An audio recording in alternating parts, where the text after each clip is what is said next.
સ્વાધ્યાય 1.12 પ્રોવિઝન સ્ટોરની તુલા વડે માપેલ એક બોક્સનું દળ 2.300 કિલોગ્રામ મળે છે. હવે આ બોક્સમાં 20.15 ગ્રામ અને 20.17 ગ્રામ દળના સોનાના બે ટુકડા મૂકવામાં આવે છે.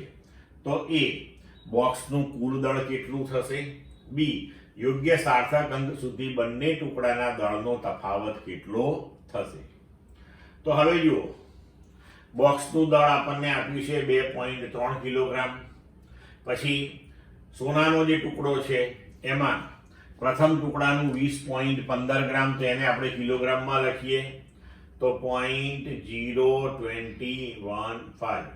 બીજા ટુકડા માટે 20.17 તો 0.02017 કિલોગ્રામ. આ બધાનો સરવાળો કરીએ આપણે એટલે આપણને જવાબ મળ્યો આ. પણ હવે આપણે પાછું યોગ્ય સાર્થક અંક સુધી જોવાનું છે. તો લઘુત્તમ સાર્થક અંક આપણે દશાંશ ચિહ્ન પછી લેવાનો છે. તો દશાંશ ચિહ્ન પછીનો લઘુત્તમ સાર્થક અંક 1 હોવાથી આપણે એક જ સાર્થક અંક સુધી અહીંયા જવાબ લખીશું. એટલે આપણો જવાબ થઈ જશે 2.3 કિલોગ્રામ.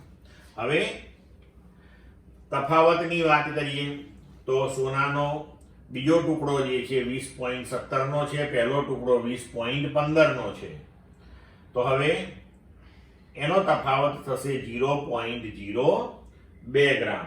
તો અહીંયા પણ આપણે દશાંશ ચિહ્ન પછી આ બંને રકમની અંદર તમે જુઓ કે દશાંશ ચિહ્ન પછી બે સાર્થક અંકો છે.